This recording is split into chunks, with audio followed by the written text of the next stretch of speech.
Hello प्रिय विद्यार्थियों, good afternoon.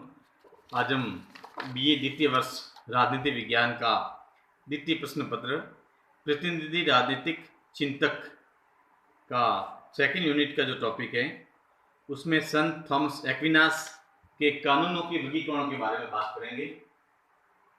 कानूनों का वर्गीकरण। संत थॉमस, हम पढ़ते हैं इसको कि मध्यकाल के दौरान एक महान दार्शनिक हुआ था जिसने परंपरागत रूप से जो राजनीतिक व्यवस्था चली आ रही थी उस राजनीतिक व्यवस्था में राज्य एवं शासन नामक दो प्रकार की जो संस्थाएं थी, उन संस्थाओं में विवेक को स्थान दिया था।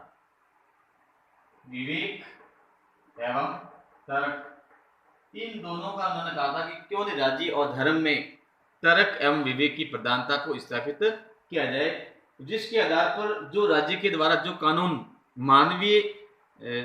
मानवीय समस्याओं का समाधान नहीं करता है या कल्याणकारी कानून नहीं है, तो उन कानून को विवेक या इसमें तर्क के आधार पर उसको निष्कासित किया जा सकता है। या धर्म में इस प्रकार की कौन सी व्यवस्थाएं जो मानवीय उपयोगी मानव कल्याण को समर्पित नहीं होता है, तो उसको किस प्रकार से उन्होंने मैं तो उसे विवेक और तर्क का सहारा दिया था।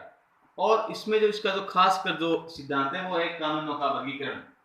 कानूनों का जो वर्गीकरण इनका है, इस पर कई एग्जाम में जो प्रश्न भी कई बार पूछे जाते हैं कि संत थॉमस एक्विनास के कानूनों के सिद्धांतों का वर्गीकरण कीजिए। तो इसके जो प्रमुख सिद्धांत हैं, प्रमुख जो कानून हैं, उन्होंने कानून को 4 भागों में विभाजित किया है या इसको वर्गीकृत किया गया है। तो पहला जो कानून है इसको हम कहते हैं शाश्वत कानून। दूसरा जो इसका जो कानून है वो है प्राकृतिक कानून, और तीसरा जो कानून है उसमें वो है दैवीय का, तीसरा इसमें दैवीय कानून है और चौथा है मानवीय कानून। 4 प्रकार के कानूनों को वर्गीकृत करता है और इसको एक ऊपर से लेकर के नीचे तक एक क्रम में व्यवस्थित करने का प्रयास करता है कि सबसे पहले जो कानून हुआ करते थे वो शाश्वत कानून हुआ करते थे। और शाश्वत कानून के बारे में संत थॉमस एक्विनास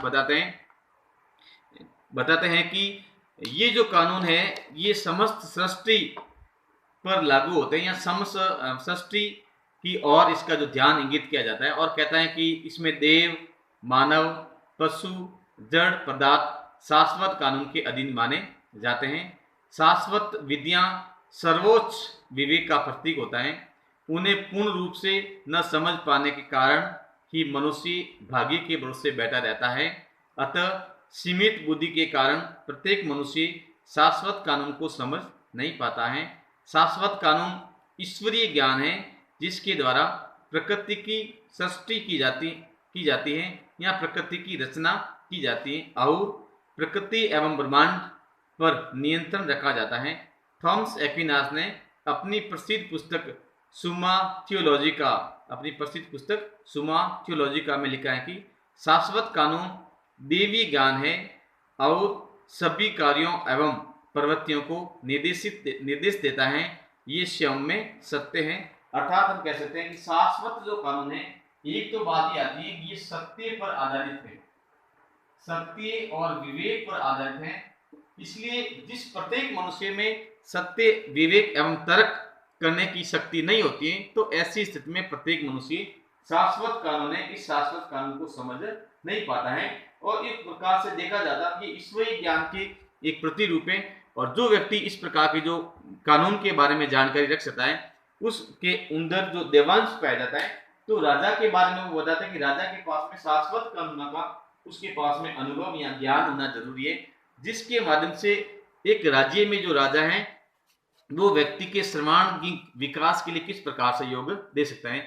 दूसरे प्रकार के जो कानून है उस कानूनों की श्रेणी में थॉमस एक्विनास ने उसको जो वर्गीकृत किया गया वो है प्राकृतिक कानून।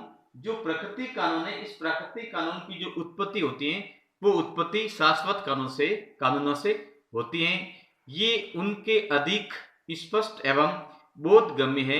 ये कानून विश्व की सभी वस्तुओं में समस्त रूप से व्याप्त होते हैं, चाहे पशु हो, मनुष्य हो, वनस्पतियां हो।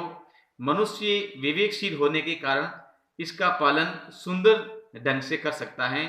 सभी प्राणी अच्छाइयों को प्राप्त करना चाहता है और बुराइयों को दूरी बनाए रखना चाहता है। स्वयं की रक्षा किस प्रकार से की जाए, स्वयं की रक्षा करने की प्रवृत्ति, यौन संभोग, संतान की इच्छा, समाज में रहकर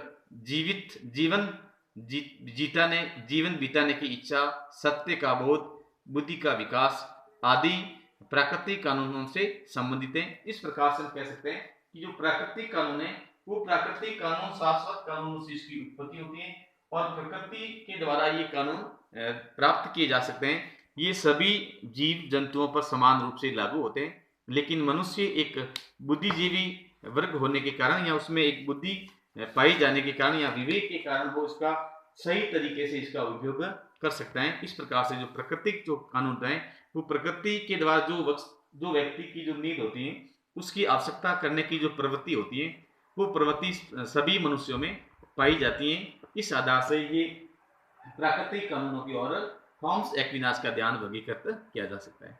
उसके बाद में तो तीसरे प्रकार के जो कानून है उस तीसरे प्रकार के कानूनों में थॉमस एक्विनास ने देवीय कानून के बारे में बताया गया है कि जो देवीय कानून है, जो देवीय प्रदत्त कानून है, जो प्राचीन काल में जो धार्मिक ग्रंथ हैं या धर्म की जो मान्यताएं होती है उस मान्यताओं के आधार पर ये आधारित होते हैं। और इसमें जो देववाणी है, देववाणी यानी कि जो देवों के जो वसन है या देववाणियां हैं, ईश्वरीय व्यवस्था है, देव विद्या है, इस प्रकार की जो व्यवस्था होती है इस प्रकार की व्यवस्था में इसे पाया जाता है। उसके बाद में जब कोई मनुष्य विवेक शून्य हो जाता है तो ये देवी विद्या मनुष्य में उत्पन्न कमियों एवं बुराइयों को दूर करती हैं। देवी कानूनों का पालन सभी व्यक्ति नहीं करते, केवल धर्म को मानने वाले ही करते हैं, जबकि प्राकृतिक कानून का पालन सभी मनुष्य करते हैं। क्योंकि प्रकृति की जो व्यवस्थाएं होती हैं, प्रकृति की व्यवस्था तो सभी जीव जंतुओं पर लागू होती हैं। प्रकृति में जिस प्रकार के जैसे मौसम में बदलाव आ गया तो मौसम में बदलाव के अनुसार व्यक्ति एवं जीव जंतु अपना खान पान एवं निवास में परिवर्तन कर सकते हैं। लेकिन जो देवीय कानून होता है, देवीय कानून में केवल सभी व्यक्ति उसको समझ नहीं पाते हैं, वही व्यक्ति इसका अनुसरण करते हैं या समझने का प्रयास करते हैं जो व्यक्ति धर्म को मानते हैं या धर्म की विद्या में विश्वास करते हैं। अर्थात आस्तिक जो व्यक्ति होता है, आस्तिक व्यक्ति ही देवीय कानून का पालन कर सकते हैं। तो इस प्रकार से कहा गया है कि देवीय कानून की विद्या ईश्वर की देन है या ईश्वरीय देन है और इनके अध्ययन एवं अनुसरण से मनुष्य मोक्ष की प्राप्त कर सकता है। अतः देवीय कानून ईश्वर द्वारा प्रदत्त एक उपहार है, मानव बुद्धि की खोज नहीं है। ये मनुष्य के आध्यात्मिक पक्ष पर बल देता है। इस प्रकार से कह सकते हैं कि देवीय कानून के आधार पर व्यक्ति अपने आध्यात्मिक पक्ष होता है इसको प्रबल करता है। और जो व्यक्ति आस्तिक होते हैं, अर्थात जो व्यक्ति धर्म देव ईश्वर को जो मानने वाला व्यक्ति होता है, जो ईश्वर में जिस व्यक्ति का जो विश्वास होता है वही व्यक्ति इस कानूनों को प्राप्त कर सकता है। और वही व्यक्ति जो इसका जो अंतिम जो जीवन का व्यक्ति के जीवन का अंतिम जो उद्देश्य होता है वो उद्देश्य होता है मोक्ष की प्राप्ति करना। अर्थात एक्विनास ने देवी कानूनों के बारे में बहुत विस्तृत रूप से बताने का भी प्रयास किया था। उसके बाद में सबसे अंतिम जो व्यवस्था की कड़ी में एक्विनास ने जो कानूनों का जो वर्गीकरण किया है उसकी जो अंतिम कड़ी में आता है मानवीय कानून। जो वर्तमान जो हमारी परिस्थितियां हैं उस वर्तमान परिस्थितियों में किस प्रकार से मानवीय कानूनों की व्यवस्था उत्पन्न हुई थी या मानवीय कानून है उस मानवीय कानूनों को क्यों अस्तित्व में आए गए थे। तो पहली बात ये कहते हैं कि जो मानवीय कानून है ये कानून मनुष्यकृत होते हैं, अर्थात मानवीय कानूनों की उत्पत्ति या मानवीय कानूनों की जो निर्माण का जो कार्य होता है वो मनुष्यों के द्वारा ही किया जाता है। और उसके जो पीछे जो कारण होता है उसमें होता है समाज में शांतिपूर्ण जीवन बनाए रखने के लिए आवश्यक है। क्योंकि प्रकृति के द्वारा जो कानून होते हैं, प्रकृति के जो कानून प्रत्येक मनुष्य अपनी बुद्धि के अनुसार उसका निर्माण करते हैं। या प्रत्येक मनुष्य जो प्रकृति कानून होता है वो एक तो बात ये होती है कि प्राकृतिक जो कानून होते हैं, प्राकृतिक कानून एक तो अनिश्चित होते हैं और दूसरी बात है वो अपरिभाषित है। अर्थात प्रकृति के द्वारा प्रदत्त जो कानून होते हैं वो एक तो अनिश्चित एवं अपरिभाषित होते हैं। तो ऐसी स्थिति में सभी मनुष्य उसको समझना संभव नहीं है। अर्थात मनुष्य ने अपनी बुद्धि के आधार पर कुछ कानूनों की व्यवस्था की है जो मानव कल्याण के सरोकार हो, जो मानव कल्याण की ओर इंगित करता हो, जिसका उद्देश्य मनुष्य का कल्याण हो, जीवन में समाज में शांति किस प्रकार से स्थापित की जाए। तो इस प्रकार का जो कानून होता है उस कानून को उन्होंने मानव कानून का दर्जा दिया है। और एक्विनास कहता है कि अगर मानवीय कानून का किसी व्यक्ति द्वारा उसका उल्लंघन किया जाता है तो ऐसी अवस्था में व्यक्ति समाज या राज्य के द्वारा व्यक्ति को दंड देने का प्रावधान भी किया जाता है। जैसे जैसे प्राकृतिक कानूनों के अनुसार चोरी एवं हत्या अपराध हैं, लेकिन इनके लिए दंड की व्यवस्था का उल्लेख नहीं किया गया। प्रकृति कभी नहीं कहती है कि अन्याय करना है, झूठ बोलना है, चोरी करनी है, लेकिन ये है नैतिकता के आधार पर है, लेकिन मनुष्य इसका पालन नहीं करता है। तो इस प्रकार से अगर यही कानून जो मानवीय कानूनों की श्रेणी में आ जाएगा कि चोरी करना एक अपराध है, तो अगर कोई व्यक्ति अपराध इस प्रकार का जो करता है, तो उस व्यक्ति को राज्य या समाज द्वारा दंड देने का प्रावधान किया जाता है। अतः विशेष परिस्थितियों में विशेष कानूनों की आवश्यकताओं को पूरा करने के लिए मानवीय कानूनों की आवश्यकता होती है। जहाँ शाश्वत कानून और प्राकृतिक कानून, दैवीय कानून मानव जगत और जड़ जगत दोनों पर लागू होते हैं, वहीं मानवीय कानून केवल मनुष्य जगत पर लागू होता है। मानवीय कानून की कुछ विशेषताओं के बारे में भी हम उल्लेख करेंगे कि मानवीय कानूनों में कौन कौन सी विशेषताएं पाई जाती हैं, क्योंकि ये कानून सभी पर लागू नहीं होंगे, यानी कि पशु पक्षी जड़ पदार्थ पर लागू नहीं होंगे। केवल और केवल ये कानून है केवल मनुष्य के ऊपर लागू किए जाएंगे, क्योंकि ये मानव द्वारा निर्मित कानून है और मानव के द्वारा ही, मानव के ऊपर ही आधारित होते हैं। अब हम बात करते हैं कि जो मानवीय कानून है, इस मानवीय कानून को एक्विनास ने एक विस्तृत रूप देने का प्रयास किया है, और आगे हम बताते हैं कि मानवीय कानून की जो प्रमुख विशेषता है वो विशेषताएं क्या क्या हो सकती हैं। तो पहली इसकी विशेषता ये है कि मानवीय कानून विवेक पर आधारित होते हैं, अर्थात मानवीय जो कानून है ये मनुष्य की विवेक बुद्धि का परिणाम है, उसके आधार होता है। और राजा की इच्छा, आदेश या कानून विवेक पर नहीं है तो कानून नहीं है, अधर्म है, दुराचार है। अर्थात कोई भी राजा अगर विवेक शून्य कानून का इस्तेमाल करता है तो ऐसी स्थिति में उसको मानना जरूरी नहीं है, ये कानून नहीं होकर के एक अधर्म एवं दुराचार का प्रतीक माना जाता है, जो एक तानाशाही राजा का प्रतीक हो सकता है। दूसरी बात, इसका जो एक विशेषता है, मानवीय कानून सकारात्मक विधियों पर आधारित है, अर्थात ये सकारात्मक विधियों पर आधारित है, मानव द्वारा निर्मित है, जिसमें नागरिक और राष्ट्रों दोनों के लिए उपयुक्त हो। अर्थात ये राष्ट्र, मानव और राष्ट्र यानी कि व्यक्ति और राज्य दोनों के लिए अनुकूल परिस्थितियां पैदा करता हो। उसके बाद में मानवीय कानून सामान्य हित की पूर्ति के साधन होते हैं, अर्थात मानवीय कानून किसी व्यक्ति विशेष या विशिष्ट वर्ग के हितों की पूर्ति नहीं करता, बल्कि समाज में रहने वाले या राज्य में रहने वाले समस्त व्यक्तियों के हितों की पूर्ति पर आधारित होता है। चौथी इसकी विशेषता कहते हैं, मानवीय कानून लौकिक क्षेत्र तक सीमित है, अर्थात इस जगत की हम बात करते हैं कि जिस प्रकार से शाश्वत कानून, प्राकृतिक कानून और दैवीय कानून लौकिक जगत के साथ साथ में पारलौकिक जगत या पारलौकिक जीव से संबंधित भी होते हैं, जबकि मानवीय कानून होते हैं वो मानवीय कानून केवल और केवल इस जीवन तक ही या व्यक्ति के इस जीवन तक ही संभव होते हैं, यानी कि ये लौकिक है, पारलौकिक नहीं है।